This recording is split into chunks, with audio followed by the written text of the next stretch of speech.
Well, Oh good my God. evening. Good evening, everyone, and welcome to Environmental Coffee House. I am Sandy Schoelles, and this is my partner, Jennifer Hynes. Welcome, welcome, welcome.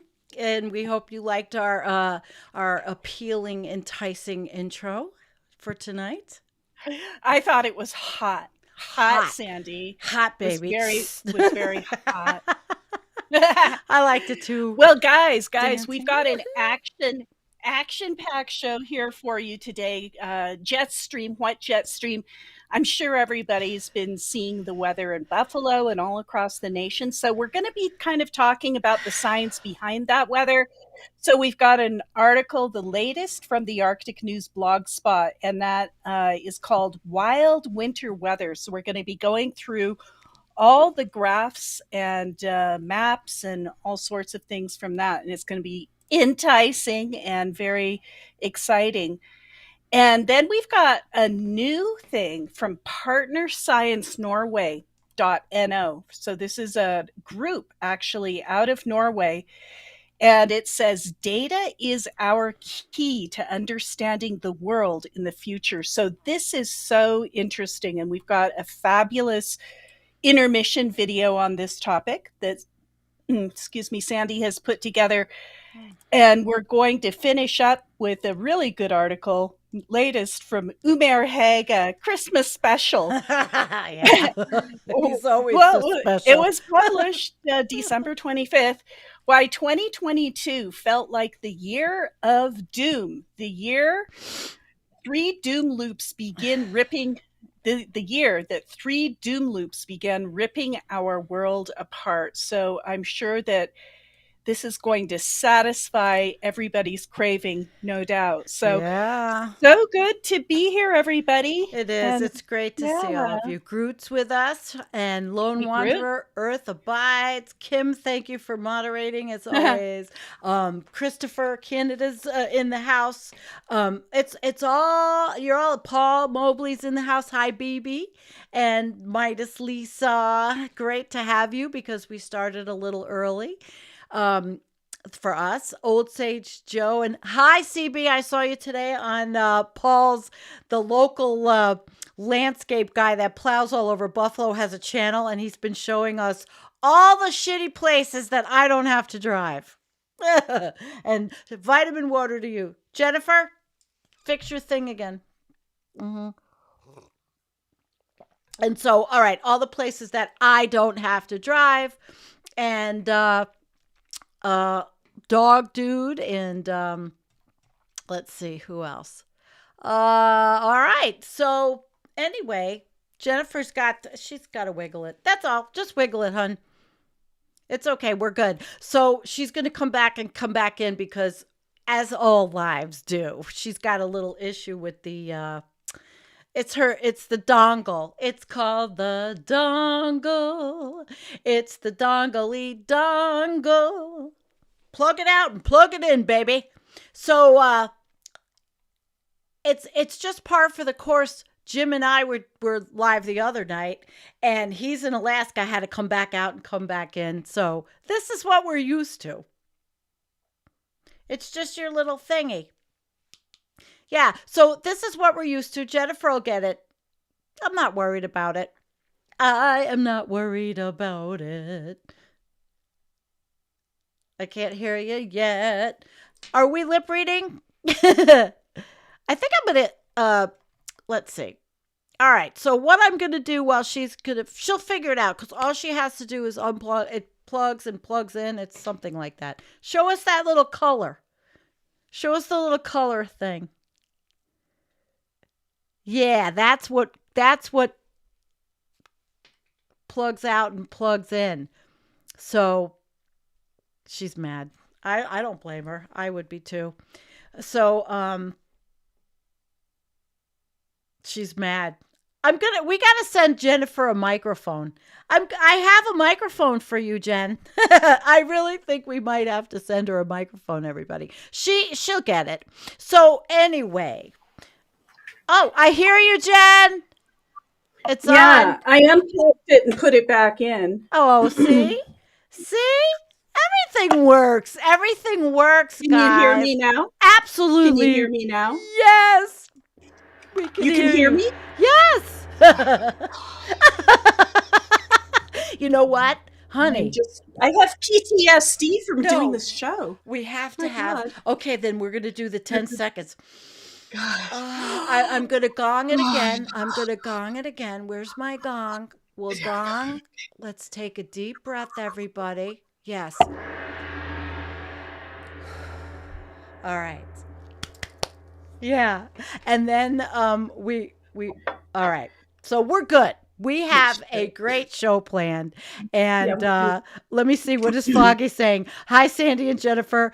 Here's to a less polluted, less collapsing ecosystem future. Here's to a better 2023 and more honest relationships personally and business. And I think that Good. that's quite that's worth it. Yeah, Thank you, Foggy. All right. So, absolutely. Scott finally made it. All right. Well, we've got a good show for you guys. We really do. All right. And All we're right. going to then, what we're going to do is move over to our overlays. And we're going to start with, you tell me which one would, Jennifer's going to direct me. Well, She is doing the jet just stream. in the exact order that they came in, right? So I want it exactly as it happened because that's the Okay. order I'm going in. Then I'm not going in any random no, order. no, it's all right. All I need to do then is look at them, and we will look at the 40C. All right, you guys don't mind if I sing my way through this? All right. No, No. it's just fine.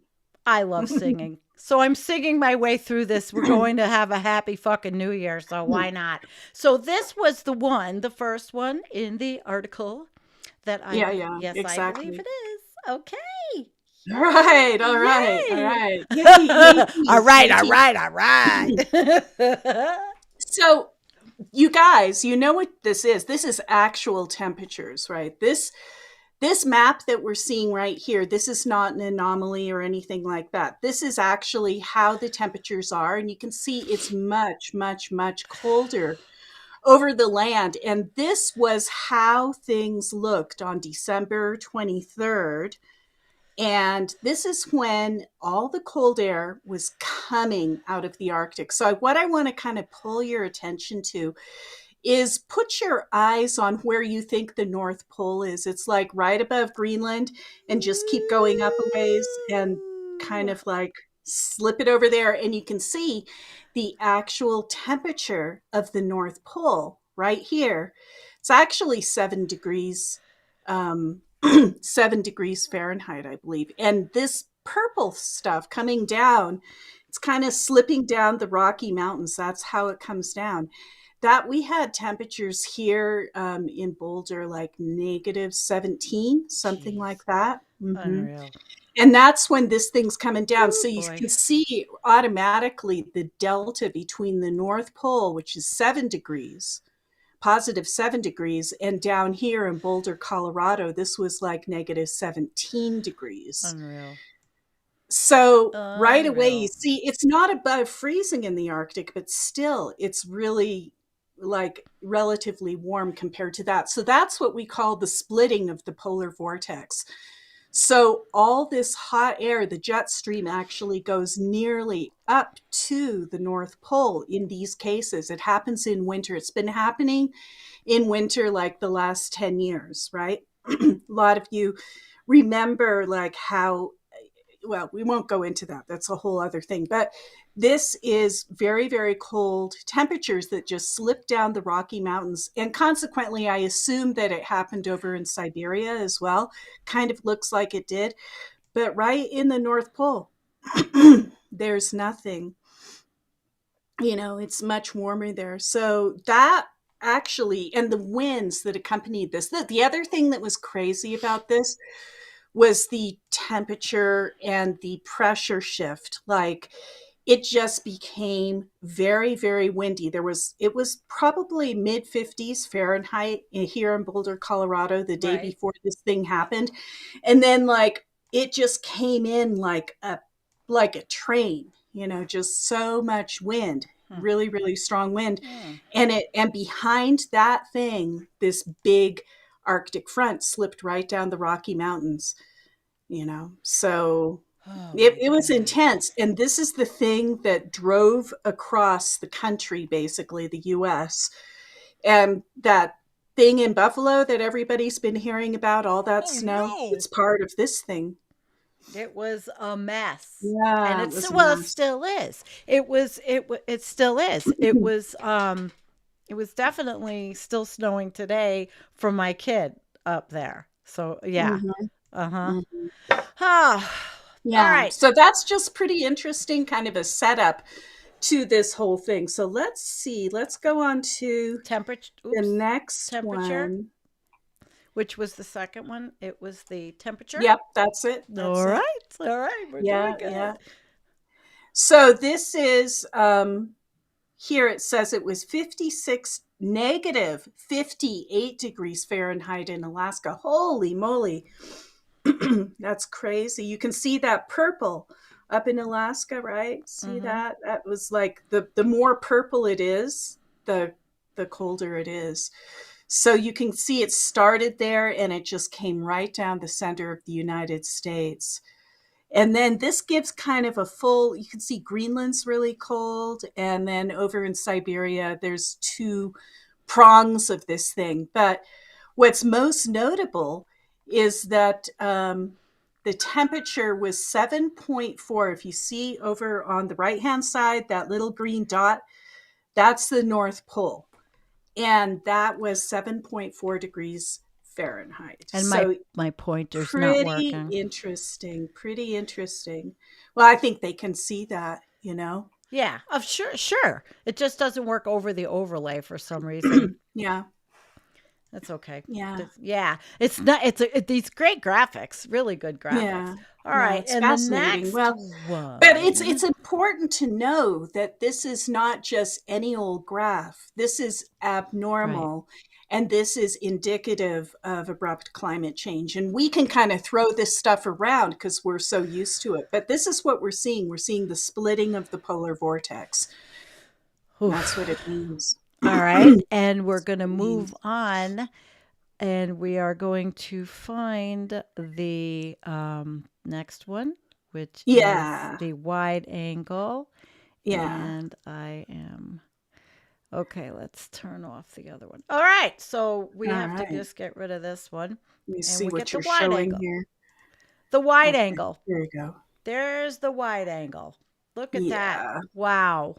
Yeah. So this is the jet stream, and this is also temperature. So this is sea temperature, and this is pretty interesting because take a look right across the equator. Do you see that remnant of blue? That's what's left of the La Nina. So the it's kind of like a giant lava lamp that takes many years to go round, right? It looks like that, doesn't Yeah. it? Jeez. And so, we're going to have you'll know when the El Nino is happening because over by the Philippines at the equator, you're going to see a welling up of hot. And when you start to see hot right in the Philippines and it starts to creep across the equator all the way over to Peru, El Nino will be in force. And we're going to be talking a lot about that. But let's look up Oh, here. El Nino.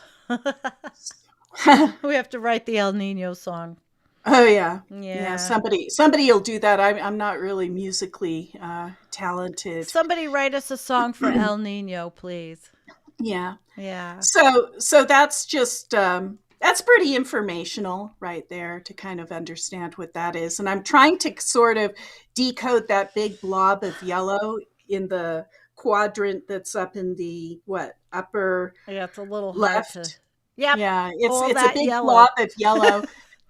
And I guess it's a different temperature. I really don't know. So I'm not going to try and interpret that on the fly. But this also shows the waviness of the jet stream. So you can kind of see all those little white lines. That is the jet stream. And the jet stream should be a ruffle. And so I'm talking about at the upper quarter of the picture, Yeah. right? Yeah. You can see these bulbs that's the jet stream, pictorialized, and it's also got the temperature gradient, actual, Wow. I think, different colors. So That's anyway, cool. it's broken up into a bunch of blobs. And do you see that blob that's pushing over the United States that Oh, looks like a big drop? not You the can one call that's that, okay. I don't know what you're looking at, that Nothing. there's a I was big going to make a blob joke. over like over by like Oregon, Washington, British Columbia. See that kind of big dollop? That's the big hunk of the Arctic that basically kind of broke off and came on down Dang. and gave us this huge, giant bomb apocalyptic storm that hit us, and the pressures were really significant. So let's see. Let's go to It's the like next. looking at a sonogram for the planet. That's what it looks Yeah, like. It kind of does, doesn't it? yeah, All right. yeah. Now we're going to look at the pressure. So you can see that this is a little harder to see because the Make it United bigger. States and North America, that's that part what's kind of like all white, and you can see this big low pressure zone coming in. So it's pretty intense, the difference between the high pressure and the low pressure, and you can see how it's kind of jerking things down. So pretty interesting, though, for those of you that are weather buffs. And then Yeah. let's go to the last one. This is the jet stream, and this is on December 22nd. This is kind of There's the setup for That's the the whole last thing. one. Okay. All right. Um, this has got the big pink blob in it. Before that, Oh, there's that got a one. big All pink blob righty. thing. Forgive me, guys. Yeah. I am we got So the the jet Pacific. stream, The Pacific? yeah. Yeah. Well, I don't know. Yeah, that thing. That's it. That thing. Yeah, That's that's the it. one. So, yeah, it is going over the Pacific, and it's a little bit hard to see from this angle because North America is kind of above the pink. But this is how the jet stream kind of fractured up, and you can see it's broken, and it's got like a whole bunch of hot air that's directly going. You can kind of see it. Oh, it's almost like an arrow, actually, if you look Mm-hmm. at it. It's on the right, kind of like I don't know exactly how to describe it, but you see the middle, right, and then Yep. go down, and there's sort of a line that goes out over. I don't know if that's going to be the Atlantic or what, but a bunch of hot air went directly up into the Arctic, and the jet stream really shifted down. So there you go. That's my scientific No, explanation of we the whole have thing. a couple more. We have the minus 40°, Yeah, when then we have yeah, the second one that just yeah, showed how that was the next day, the 23rd. And yeah. I do believe there was one more, the ENSO, the multivariate. So he was talking about um the different, see the gradations here in the Let me different see. years of Oh, okay, warm. here we go. So Yeah. this is actually very interesting because this shows you the patterns of how it varies between La Nina and El Nino. And El Nino is red and hot, and La Nina is cool.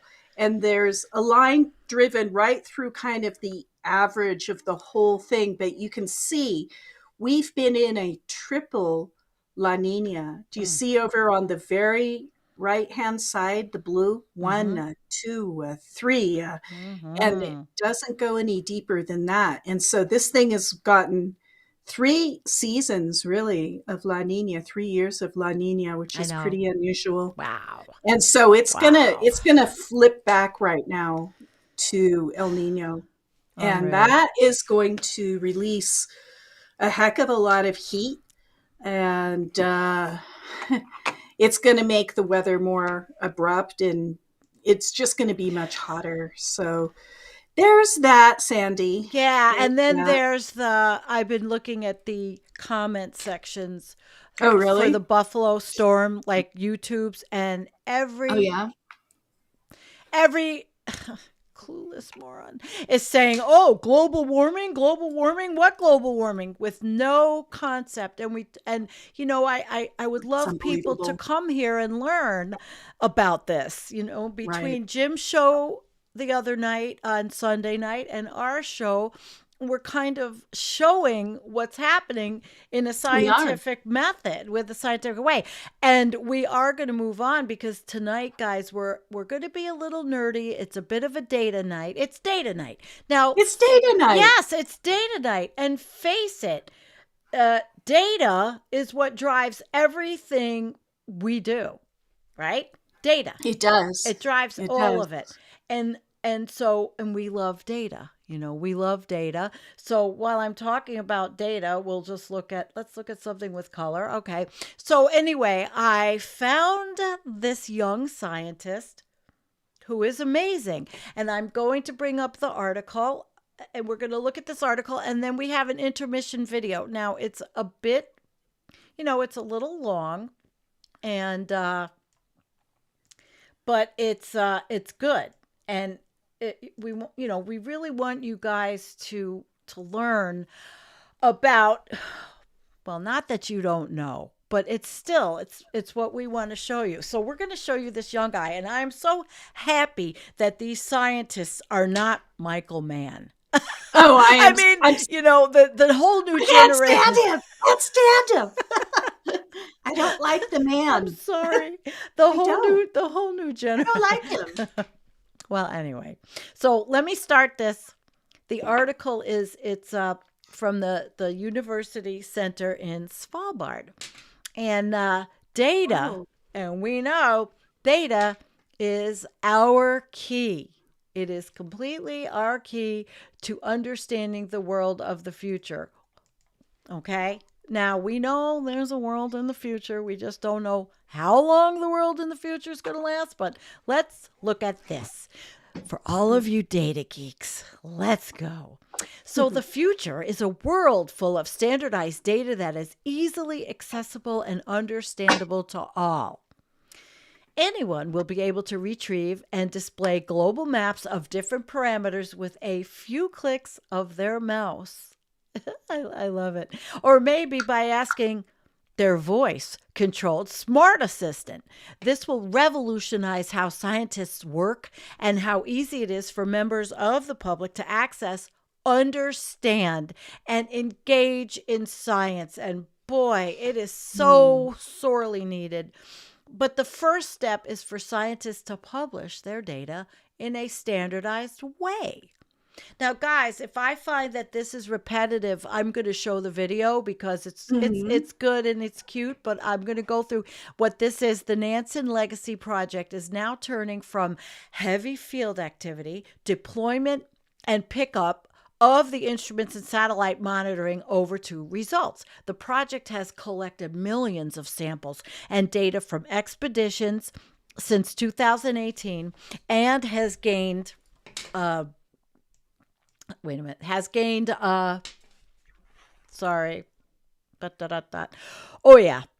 more knowledge about the Arctic and Barents Sea seasonality.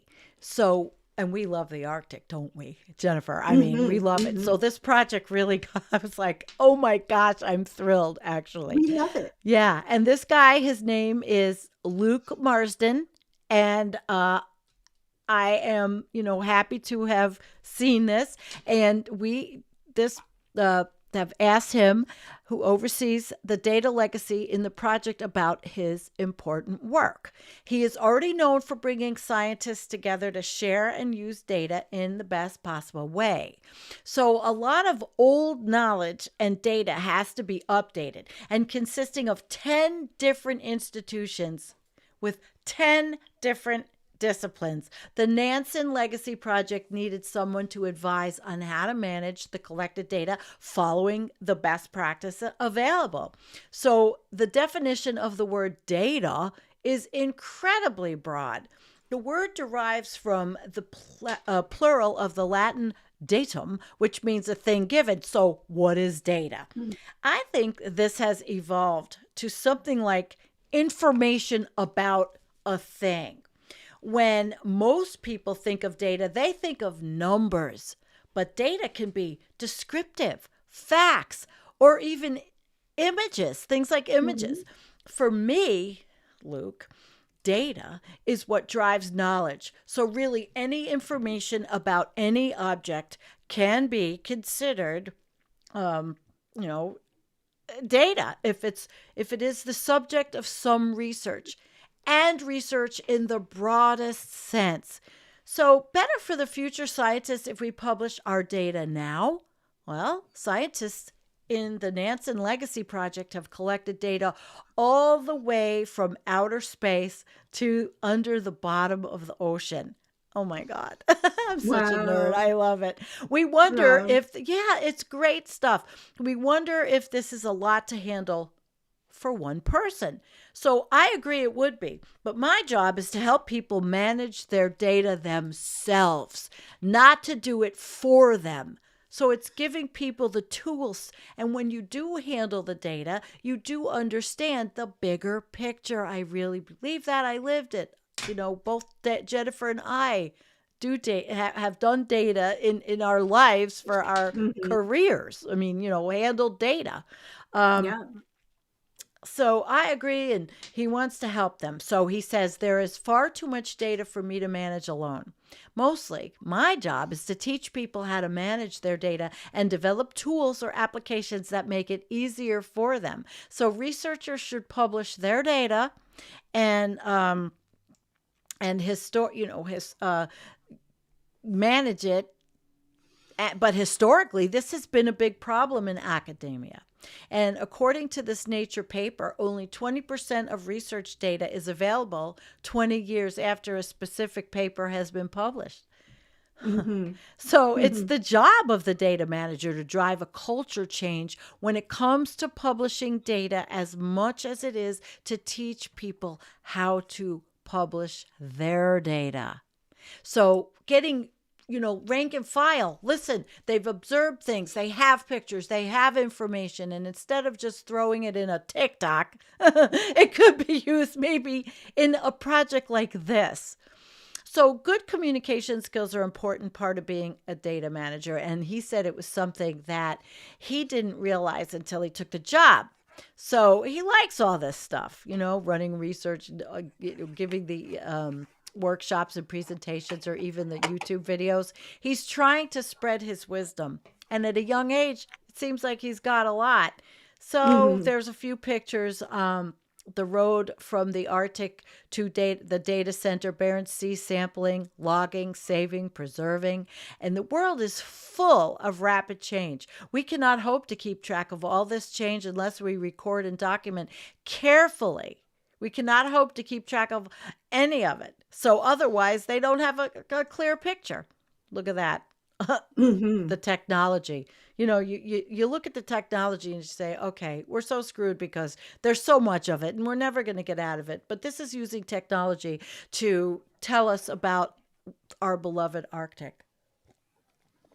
And so this is the road to the data center. And let me see if there's one more picture. Look at that's all their stuff. I hope that that's where you put all your data. Let's hope they can run it in banks and banks of computers and data stores and NAS drives and all sorts of things in the cloud. So much for sustainability. Unless it's, you know, unless they, I don't know, in Norway what the solar whole thing is there on the top of the buildings. But so he has, now this is interesting, and I'm going to tell you what I'm going to do here. He has a background in geophysics. He worked in seismic data processing in the oil and gas industry before leaving for 3 years to do a PhD in physical volcanology at the University of Leeds. Well, he loves volcanoes, but my family and I wanted to move to Norway, right? They wanted to move to Norway, and his wife is Norwegian, so there aren't many volcanoes or volcanologists there. So, you know, he started to look for other jobs. So he wanted to, and he's young, so give him this, okay? He's looking towards a better and more sustainable world. What are you going to do? And he said he felt he was doing the opposite of this in the oil and gas industry. So we are going to help him get rid of that. Luke gets the flush of the day because he got rid of the gas and oil industry. So thank you, Luke. We gave you the environmental coffee house flush of the day. And I am writing to him. I really want to have him on. I think it would be great. And Jennifer and I will interview him together. So the more data we publish, the more data we can use and reuse, and the faster science progresses. After all, we are likely to need research that uses big, multidisciplinary data sets if we are to tackle many of the big environmental, societal, and economic issues we are facing. So they've got a whole thing, and he doesn't have a lot of subscribers yet on the channel. So I am telling you guys, go over there. Let's support them. Subscribe, watch the videos they put out for data nerds and weirdos like us. It's going to be, I'm going to follow it. So, Yeah. So he's doing his job, and okay, I'm going to go down here. It's important, and it's striving. Big thing for us is that it's striving to build a complete picture of the Barents Sea. And these data are very important building blocks to achieve the goal. One of the challenges is to keep people interested in sharing their findings. So what makes this particularly tricky in Nansen Legacy is that we work with data from many disciplines, which is great because it's going to take everybody out of that, wheelhouse of just the single lane and not knowing what's going on in their other disciplines. So biologists need to know what the geophysicists are up to, and the meteorologists need to know what the oceanographers are up to. So we need to keep track of everything, basically. So what I'm going to do is go down a little bit because we have a video of Luke himself. So I just want to show you how, what he says. It's how to find the knowledge. It's all over. I'm going to skip down to, for example, Svalbard Integrated Arctic Earth Observing System hosts a data access portal that aims to provide access to all data published in and around Svalbard. This should be the starting point for anyone looking for data from the region. And it's tagged. So he goes down and he shows, he says, imagine you made an Excel spreadsheet to log all the different animals you saw throughout the day. Imagine your friend did the same thing. Would your Excel sheets look the same? Would you have used the same column headers? Would you have structured the files in the same way? Would you be able to understand everything that your friend did without asking them? Probably not. So let's scale this up and imagine there are 1,000 people with 1,000 files. Would someone be able to write a single program to read and understand the data from all the files in the same way? Absolutely, certainly not. So he gives an example here and about how ordinary people, different people can register the same type of data in different ways. People should follow a documented, commonly used standard. The data should also be published with metadata. And I'll tell you what, in high school, this would be a great project for high school kids all around the world. And they could learn how to do this as well as working with their hands and growing food because they're going to need to. And he talks about encouraging people. And so I'm going to go down because he talks about also user friendly for everyone. And he says the quicker we do this, the quicker we can collectively understand what's happening in the northern Barents Sea and why, which will likely have global implications. It all starts with the data. So, Jennifer, we have an intermission video. Oh, good. We are going to play, and I think, we're going to play this video, and everybody, I hope that, I hope you're enjoying this as much as we are, because data is good. Yeah. I've worked I got to just kind of put a plug in for data here. I've worked personally in data related fields for like, I don't know, 30 years, something like that. And I've been a DBA, which is a database administrator. I've been a Unix administrator. I've been a shell script writer. I've been a programmer. I've done all of this stuff. And now I don't do any of that stuff at all. Now I'm a program manager, and I do migration to cloud. But data is critical. And if you want to master something quickly with data, just dive on in and start to tear it apart and understand it and understand what's being represented. Know the data is the quickest way to understand something if you have a body of data to look at. And Absolutely. It can be pictorialized, like graphs and pictures and everything like that. So yes, and I was too. Statistical analysis of workforce, the workforce and the affirmative action plan and everything in payroll data. I mean, so Jennifer and I, we have such a connected data love or worked with, and I liked it, actually. I like to see it. I know, who knew I had a thing for statistics. So anyway, we're going to take a break and we're going to play this video, and hopefully you enjoy it. Please take the time to really understand what they're talking about, what he's talking about. And then when we come back, we have a boomer of a doomer article that Jennifer's going to read to bring up the rear.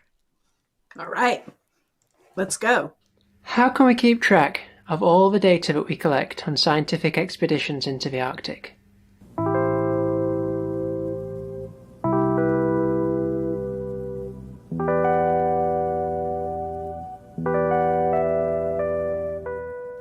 This channel is called Nansen Legacy Data Management. I use it to provide data management training and information primarily to people involved in the Nansen Legacy project. But a lot of the content that I discuss is actually relevant to a lot of people outside of a project and across the whole of academia in some cases. So perhaps you're watching this video and you've never heard of the Nansen Legacy project. I'm a data manager and I work as part of the Nansen Legacy project, named after the great Fridtjof Nansen. Fridtjof Nansen was arguably one of the greatest figures in Norwegian history. He was a scientist, a diplomat, a humanitarian, and a Nobel Peace Prize winner. But perhaps most famously, he was an Arctic explorer. Nansen began scientifically exploring the Arctic Ocean way back in 1883, leading the Fram expedition. 125 years later, 10 Norwegian research institutions came together to follow in his footsteps in the Nansen Legacy project. Today, the northern Barents Sea is one of the fastest warming places on the planet.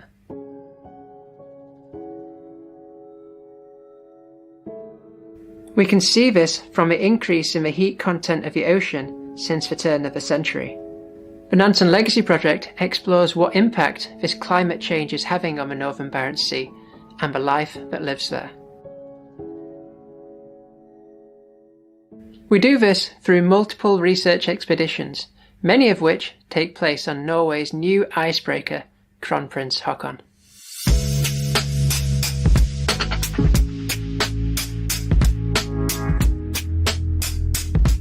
The project is huge and involves around 280 researchers, students and technicians.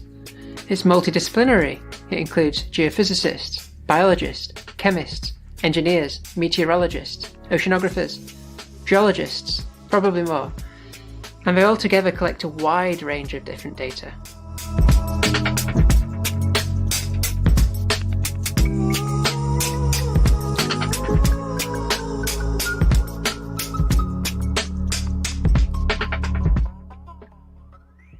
As data managers, it's our job to develop and manage systems that can keep track of all of this data, and will also make it easier for researchers to publish their data in such a way that those data can be reused by the next generation of scientists.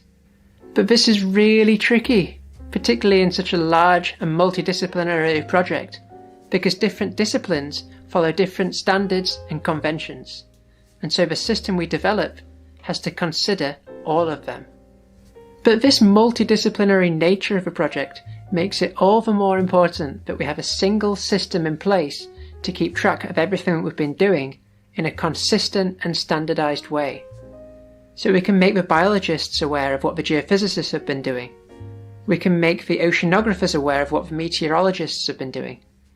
This all promotes multidisciplinary collaboration, both within the project and also outside of it. So what do we do? Well, firstly, I can't take all of the credit. The system was actually developed by Paul Ellingson, who was previously in my role. I've just developed it a little bit further. He now works at the Arctic University in Tromsø. So how does it work? Well, firstly, we've developed a spreadsheet template generator which helps us log all of the samples and the sampling activities in a standardized way. The template generator looks like this. You have a long list of fields that you can select from. Some of these fields are required, so everyone has to include these, and this means that every sample or sampling activity has some common metadata that we can later search by. Many of these terms are based on the Darwin Core Standard, which is used for recording biodiversity data. But there's also a lot of terms that have been taken from CF standard names, and there's a bunch of other terms that are based on whatever people in the project are working on. So this list of terms is quite extensive. Each term is accompanied by a description, and maybe some instructions on how to fill it in, and sometimes some examples. Using a system like this ensures that all the samples and all the activities have been logged in a somewhat consistent way. And this is absolutely vital if you want to later create a searchable catalogue which allows someone to come along and search for all the samples that have been collected on a certain day, or from a certain place, or all the samples of a certain type. So the researchers go ahead and select whichever terms they want to include and hit Create Template. They can then download a template that includes a separate column for each of these fields that they've selected. The descriptions are visible as notes whenever you select a cell, and we've made some efforts to standardise how certain fields are filled in. For the sample type and the gear type, you have to select from a drop-down list. Some columns have formatting restrictions, like the coordinates. They have to be numbers, for example. There's also this sampling protocols column. So, as a project, we've also published documents that describe the sampling protocols that we follow. So these are basically sort of like step-by-step instructions on how all the different types of data have been collected. So let's say that someone's interested in this sample, this fish liver that's been collected. This is logged with version 4 and section 11.4 of the sampling protocols document. So they can navigate to that document and find exactly how that sample was collected. But also, this tries to ensure that two different people on two different cruises are collecting the same sort of data in exactly the same way, which makes their data more reliably comparable. So the researchers go ahead and fill these in, 1 row per sample. We log all physical samples, like 1 row for each fish that we've caught. And then we also log 1 row for each activity. So for example, each net cast that different fish were collected in. Or any instrumentation that's been recorded for that matter. Or even some mission onto the ice, so we can log a single ice station as one activity. We also have label printers on board, so researchers can label each physical sample. Researchers can write whatever they want onto this label, but the key piece of information is the data matrix. If you scan this, you get this. This is a UUID, or a universally unique ID. So a UUID is a 32-digit hex number. That means that it's 32 digits long, and for each of those digits is one of the numbers 0 to 9, or one of the first 6 letters of the alphabet, A to F. This is a robust and reliable way to ensure that you can uniquely identify each sample. So the researchers go through and attach each of these labels to all of their samples. They then plug in a scanner into their computer. They can select a cell in the event ID column where they want the UUID to appear, and then they hit the trigger on the scanner. So now the physical sample and the electronic log are linked. So years into the future, if someone finds a sample in a freezer somewhere, They too can scan it, find this UUID, and then find all the metadata that's been recorded, which is far more than you can include on a small label. And this will help them discover what that sample is, when it was collected, and who it belongs to. But there's more. The metadata catalogue that we've developed is hierarchical. Let's take an example where we've logged a fish that we've collected. It will have an event ID for itself, but we can also record alongside it a parent event ID. So this is the event ID of the net cast that the fish was caught in. So you can see that we have this hierarchy where we have the net cast at the top, and below that we have all the fish that have been collected in that single net cast. Each of those fish will be logged with the same parent event ID, which is the event ID of the net that they were caught in. And we can have some more levels if some of the fish have been divided up into different pieces, for example. This is quite a lot of work for all the researchers, but the good news is that they don't have to record everything all by themselves. You see, the vessel Krompentokon actually has its own onboard cruise logger that keeps track of all the activities that have taken place. These are the things at the top of the hierarchy, so things like the cast of a net or deploying a CTD or a drone flight, for example. So we can harvest some metadata from the cruise logger into our own system. Files are also automatically created on board for each of the Niskin bottles attached to the CTDs, and these files state the depth that the water was collected at for each bottle. So we can harvest some metadata from these files too into our logging system.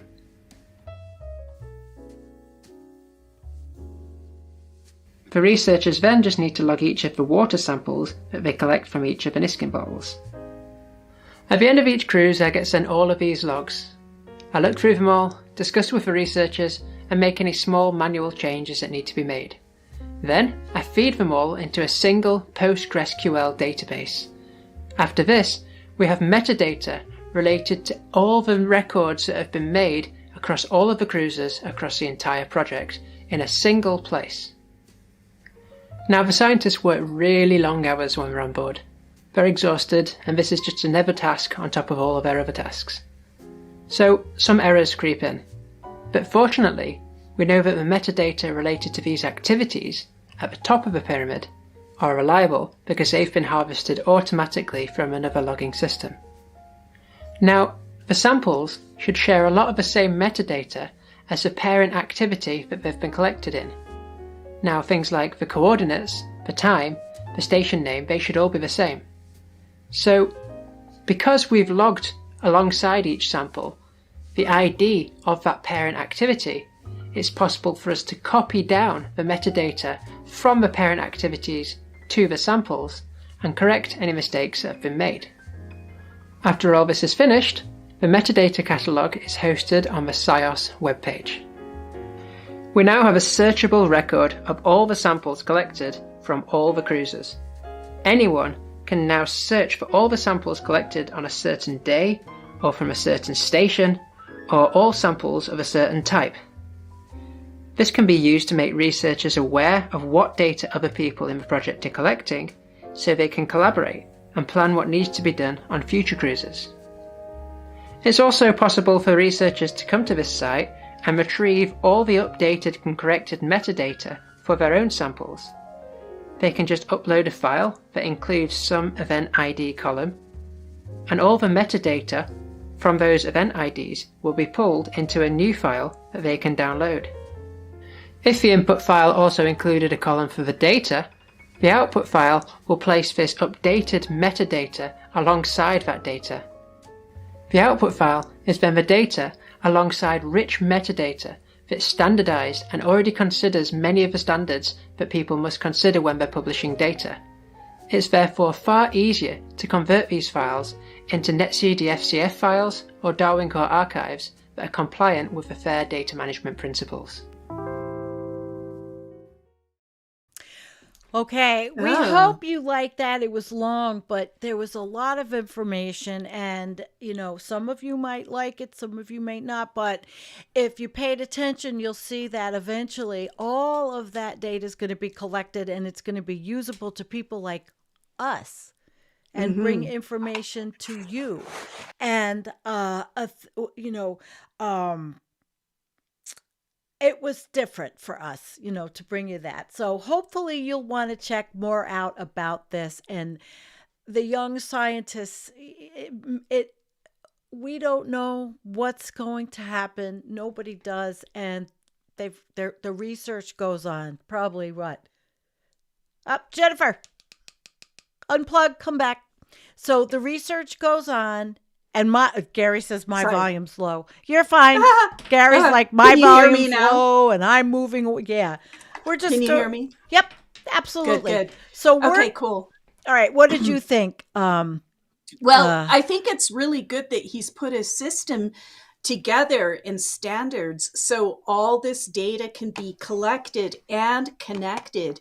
If there's a basic standard that people have, you can connect all these different data sources and kind of like assemble bigger data, and what's the point of doing this? It helps us to understand the world. Does it mean that the world isn't falling apart? No, it doesn't. It's still falling apart. Right. But at least you'll understand it while it's falling apart. There you go, Jennifer. That was perfect. Yeah. That was perfect. We'll understand it. Okay. There you go. All right. Well, guess what, guys? Guess what time it is? Guess what time it is? It is time to move on to our favorite doom and gloom writer. I mean, yes, and he does. Yeah, he does. Jennifer, take it away. Take it away. It's all yours, baby. All yours. Christmas special. Hope you all can hear me. I'm talking anyway. You're good. Right. You're good, babe. We're good. All right. So, buckle up. Why 2022 felt like the year of doom. The year 3 doom loops began. That's a hard sentence for me to read. Second time I've stumbled over that. Doom loop. He should have a that. The year that 3 doom loops began ripping our world apart. There are years, and then there are years. Years that go down in history. 1939, 2001, 2016. I have a suspicion, an ominous one, that 2022 is going to be remembered that way, as one of those years. Mm-hmm. Why? Because 2022 was a year of inflection points, as I've discussed. But in this little essay, I'm going to try to explain what they really mean. And it goes like this.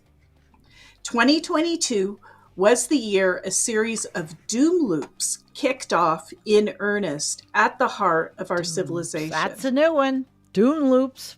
Doom loops, baby. Doom loops. Fruit know loops. It, love it. And they've already affected our lives, sometimes in dramatic ways.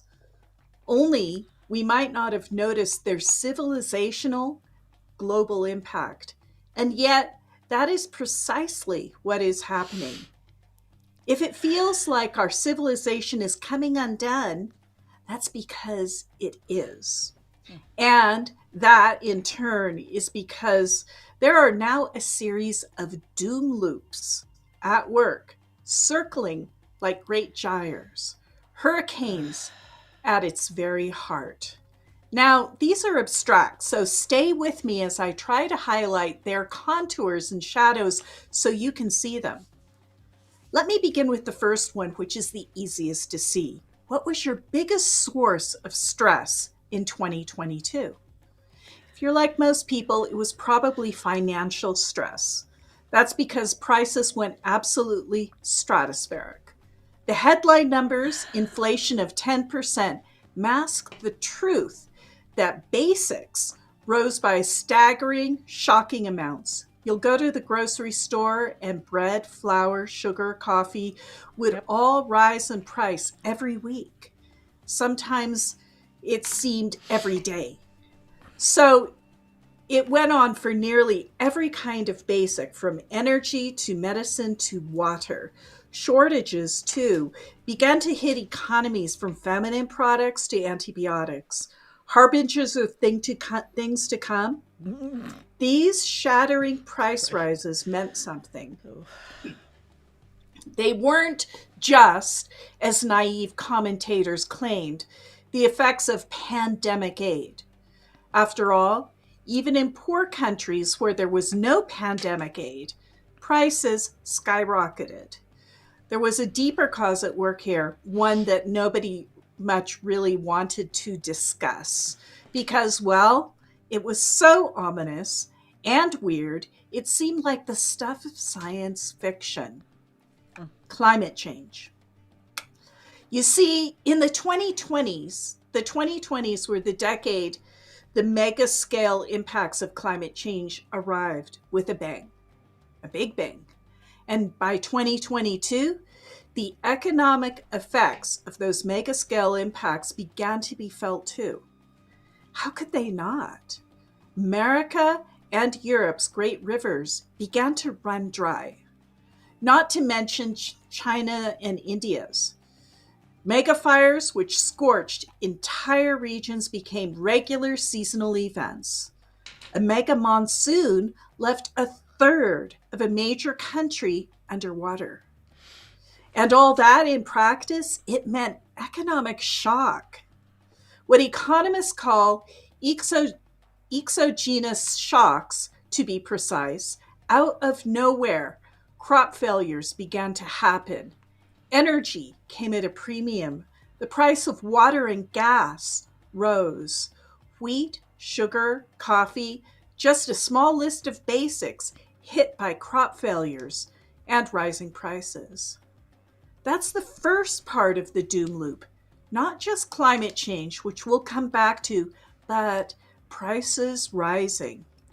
What did prices skyrocketing do in practice? They caused a catastrophic fall in people's real incomes. Because, of course, paying 25% more for sugar or bread means your income suddenly shrinks. Now, how did economic decision makers respond to all this? With a decision that's probably going to echo through history as one of its biggest mistakes. They began to raise interest rates. At first slowly, cautiously, and then like they were beating a drum with a hammer. They pounded the economy with shattering interest rate rises again and again, hoping to slow inflation. But inflation didn't slow much, really, and it hasn't. It's fallen from maybe 10% to 8%, which is hardly what you'd expect from raising interest rates far, far more than that. So what's the big deal? That's what you might be thinking. I know that's all abstract, but I really want to explain to you why this will be remembered as one of contemporary history's great mistakes. Now, why is this such a big deal? Well, what is raising interest rates that viciously about to do? Cause a global recession. What can't a world afford right now? That's right, a global recession. Why not? Because we have a planet to save if we want life on it and a civilization. Does that make a bit of sense? Let me make it this way, way clearer. In 2023, the globe is about to enter a recession. It's going to be protracted, ugly, and brutal. The average person is going to get wrecked because they were already living right at the edge, paycheck to paycheck. And then prices skyrocketed, and then interest rates. And now there's going to be a recession. What does recession mean? You can already begin to see it in the waves of layoffs beginning to hit the economy in everything from tech to media, places where they often begin before spreading out to the rest of the economy, which is a little slower to adjust. A recession means unemployment It means joblessness, struggle, ruin, anxiety, and most of all, poverty. What happens as average person gets poor? They lose their job. They have to dip into their savings. And if they have any, they aren't earning much of anything. That's right. They have less left over for the public purse. And what do we need right now in a historic way, never before seen in history? That's right. We need the biggest wave of investment ever, period, full stop. One which makes the New Deal and the Marshall Plan seem like peanuts, or else we aren't going to have a planet to live on for much longer. So, by creating a recession, central banks have probably just made the biggest mistake in contemporary economic history. It's a mistake so grave that I really struggle to offer up any comparisons. It's something on the order of creating hyperinflation, only maybe it promises to be even worse. Because, well, there's a whole lot more at stake. First, let me sum up the first doom loop. Climate change ignited a shock front of inflation, as it was always going to eventually do, since it severely constrains a civilization's ability to supply everything from food to water to energy. But instead of understanding that, central banks created a recession, which promises to go on to limit fiscal space when we need it most, aka shrinking public purses so that societies and the world can invest less in fighting climate change, which is the cause of the problem. See how perverse it is? The solution only intensifies the problem. Doom loop. That is really, really bad news.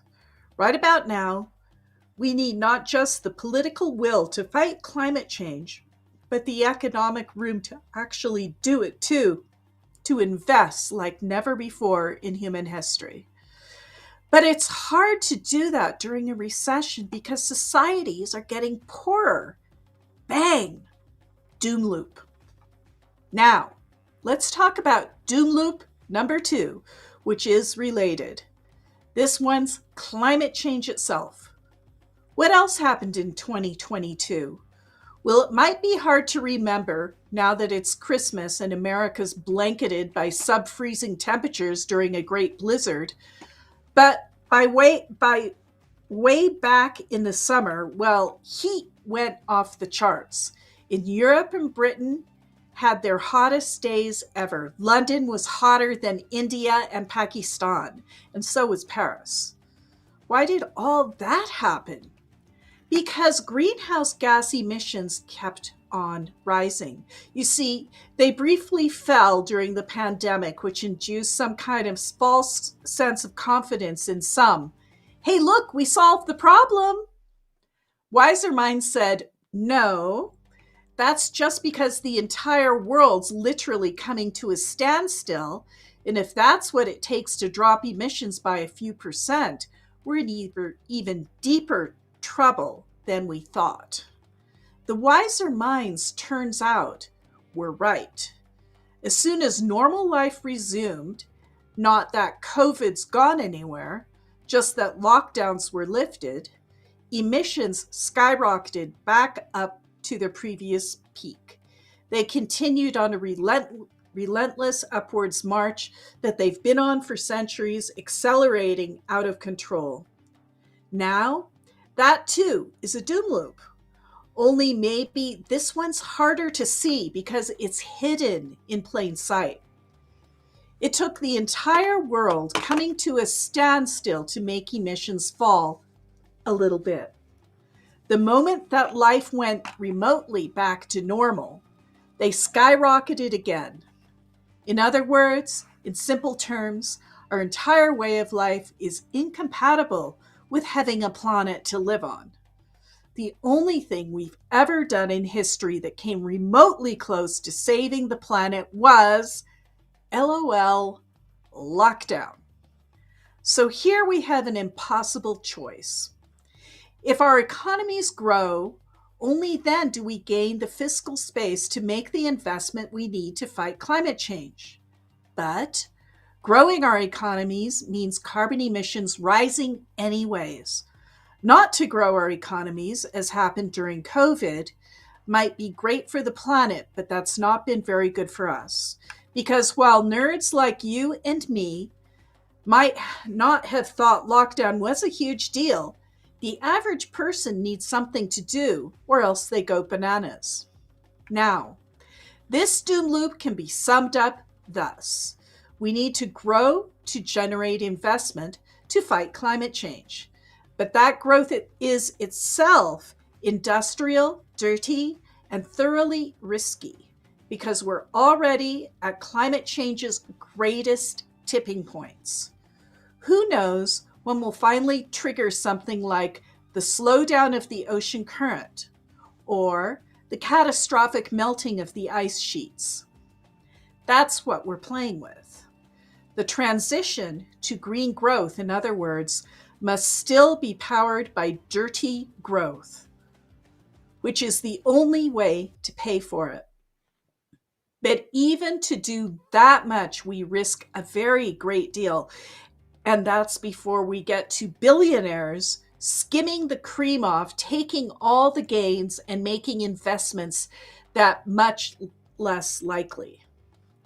The only one not totally we're doomed doom loop, but it is kind of like someone who barely knows how to swim circling the edge of a whirlpool without a life jacket. After all, we don't know anything about the economy we need to build. Not a thing. How do we make food, energy, building materials, medicine, household goods at a civilizational scale without fossil fuels? Literally, we have no idea how to do that. Think about how frightening that really is for a second because, well, we don't have much time left for making all that stuff this way. We're circling the edge of a whirlpool and we barely know how to swim. We have maybe, a decade, 2 left before this doom loop is the hard version of 1, not the soft version. Kiss it all goodbye. That brings me to the third doom loop. Why don't we know anything about the transformations we need to make? How can it be that at this juncture in human history, we don't know how to make steel and glass in a clean, green way? Glass and steel, folks. So there are the nerds preaching the gospel that AI will lead us to the immortal digital beings in the God cloud. And meanwhile, we're such backward civilization, really, that we have very shortly, we aren't going to be able to make steel anymore. And what happens then? When steel is a luxury, perhaps you see my point, but you can extend to anything, literally. Did you have a cup of coffee this morning? We don't even know how to produce coffee in a clean, green way. Sure, we can do it in tiny, tiny scales, but that's not the point. It's not a solution for a world. At a civilizational scale, enough for millions upon millions of people like you and me to just enjoy our daily cup of coffee or 3? No idea. The Netherlands is out there trying to pioneer green agriculture, and that's almost about it at a post-industrial scale. Hence, the prices of coffee keep on rising. 2 absurd points. How much did you pay for your last soy oat vanillicino? Did you think of your poor kid's college fund? I kid, but maybe you see my point. Let me now crystallize it. We don't know how to make anything we need, not a single nothing at a civilizational scale in a post-industrial way. That's terrifying, folks. It means that in terms of self-sufficiency, we're something like all those ancient civilizations who were just at the mercy of fate and the elements. Something happens and bang, you're done. Because, well, now you don't know how to make stuff you need anymore. Only in our case, the something happens is climate change, which we've also caused. See how that's a doom loop? Our economy is still premised something like 90 to 99% on dirty industrial growth. Without that, everything destabilizes. People get poorer than they already are. They lose confidence in systems and institutions even faster than they already have. And they turn demagogues who offer them scapegoats. Bang, there goes democracy. We have maybe a decade or two to begin learning how to make all our basics in a post-industrial way, or else that really is the future and the only one. A dark age rises and the world reverts to fascism, only this time on a dying planet. We're barely making any progress on this front, really, and that's because, well, how can we? Most of us are barely eking out a living with the system of the industrial economy, not the post-industrial one, because it really doesn't exist. If I'm a bright young thing and I want to work on the problem of, say, producing coffee without destroying the planet, insert anything in place of coffee, from energy to steel to glass to cement. Where do I go? If I'm really, really lucky, I score one of a tiny, tiny handful of jobs that are about this. But that's what they are, a tiny, tiny handful. Mostly, I have to strike out on my own with no investments, no resources, and maybe I even figure how to do it at a small scale. But let's face it, I'm not going to solve the problem of post-industrial basics at a civilizational scale at my off-the-grid ranch. Doom loop. We're all working within the system. The system is the industrial economy. Mm-hmm. Think of all the bright people out there. And now, think of the dull, soul-crushing work they do. Most of it has literally nothing to do with creating the future. Maybe you're a programmer and you could have figured a way to do, I don't know, manage agriculture in a clean, green way.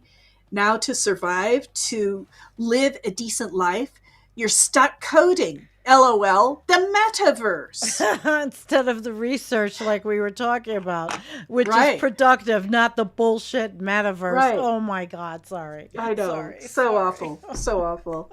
It's so awful. So in so many ways. I know.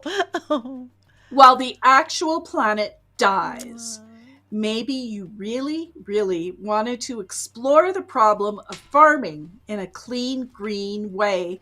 Or maybe it was the next generation buildings that interested you. You became a young architect and now you're designing some war criminal's super yacht. Love nest, gigantic end of the world compound. Instead of actually getting out there and saving that very world. Doom loop 3. We're trapped in the system that we need to break if we're to have any hope of working together to figure out how to supply the basics we need as a civilization to have a future instead of a dark age of accelerating poverty, fueling chaos, despair, hate, rage, fascism, all the way down. 3 doom loops. Economies sent plunging deliberately into recession at the very time they need to invest. A civilization trapped in dirty growth as the only way to finance the transition to green growth, and us all trapped in the system we need to reinvent and transform. That's the story of 2022, my friends. History might just remember it as these doom loops finally became, if not inescapable, then at least a whole lot harder to extricate ourselves from. We're not in a good place, and we have to begin to understand just how dire our plight is if we wish at last to change it. Merry Christmas, everybody! Oh, that was, you know, my a God. normal Umair. Oh my God. Long, yes, very long, very long. But you know what? He is who he is, and we like to read him. Take it, you know, and listen, we all know everything is expensive. Things are crazy. I have watched my city, well, I don't live there now, but collapse under the day after tomorrow snowstorm. Collapse in many ways. In many ways, people die in the snow. I mean, this shit's not gonna stop. It's not. I'm sorry, it's gonna get worse. Okay, I like to say I hate labels anymore, but doomer adjacent kind of fits. I mean, I'm not full out there. Because I'm adjacent in that I like the science, I like the data, you know, I like what they're doing. What you mean. Yeah, so I know what you mean. Doomer, like Jeremy, our guest Jeremy, the professor at Cortland, doomer adjacent. Anyway, guys, we had a couple of comments. Oh yeah? And questions. Let's see. There's a couple of questions. All right, here, Umair is so much fun. The Anunnaki in math takes the whole system over, like the monolithic constructions. It all goes boom, hence the WASF coffee prices are rising. Fun to do what again? Thank you, Channel Warhorse. That was pretty good. Now, Paul had asked a couple of questions that were from before, and I don't think that these are gonna. I don't know Valentina Shakova's data. I mean, Natalia Shakova? I don't think so. This is a different scientist. Not Natalia. We know who she was. So Paul will be a guest on the show. He's going to bring an interesting perspective, and he's definitely anti-nuclear. He's going to counter Paul that I brought on. All right, let's see. Gary says, at least Umair is realistic, and I think he's trying to help people get prepared for what's coming. We need a huge change in how we organize our lives. Radical localization. I like that. Radical localization for starters, which That's is kind true. of, you know, what Very well put. a little bit of what I'm doing here, you know. Now, Well, you certainly are. Yeah. Colanello said, without recessions, you'd have never-ending growth. We need a massive recession that moves our economies into degrowth. Interesting, and that requires some thought. And I'm sure there are people that are writing on that very topic, and worth a find. And if you find any links, send them to me at environmentalcoffeehouse@gmail.com, because I can use a little help every now and then. So, you know, in the idea department. So we are an hour and 20 minutes. It's great. Yeah. Yeah, It's we been a did good good. show, Sandy. Really good show, guys. I hope the Very feedback's good. interesting. I hope you guys enjoyed it. We aim to please. We aim to please. We do. Yeah. Name to please. All right, so schedule. Today is Tuesday. Not sure about Friday yet, but I'm having a New Year's Eve show surprise with my house sitter. Mhm. Sam Mitchell from Claps Chronicles is my house sitter when I go to Florida, and we're going to try to do some kind of live here New Year's Eve. So That'll be great. Yep. We're going to try it. I have to figure out how all this is going to work. And Jennifer, we could actually do a show Friday if you're up for it, if you're in for it, because Friday's not New Year's Eve. Well, it isn't. So It isn't. let's keep the idea out there and the possibility out there. All right, keep that ball rolling.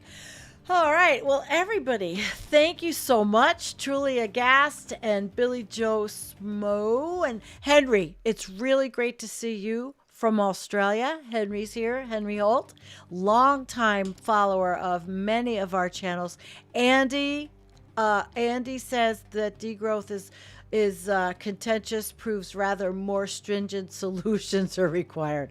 Well, Andy, you are the deep doomer here, and I hope you're feeling better. We love Andy, and wave out to the Andy in the UK, and Yay. It is really, really good to see you both. And Veg, thank you for coming in Canada. Yeah. Hard to be pleased, but our doom with EC makes it easier to take. It's hard. Yeah, Sam and the cats. Yes. Hi, Tony. Welcome from Facebook. Welcome.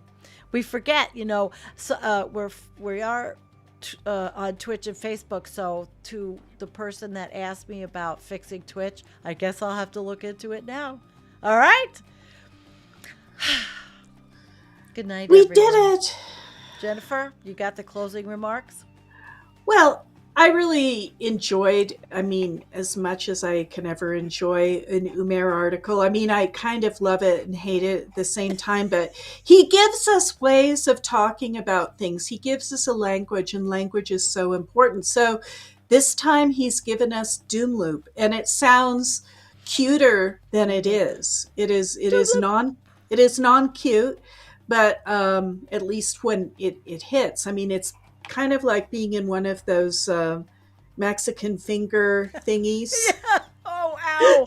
I know what you're talking about.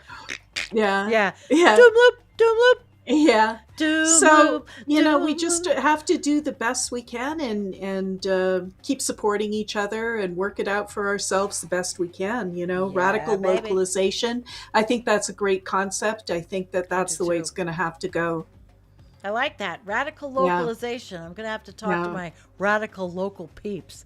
I wonder how the Amish would feel about radical localization. They do it already. So, all right.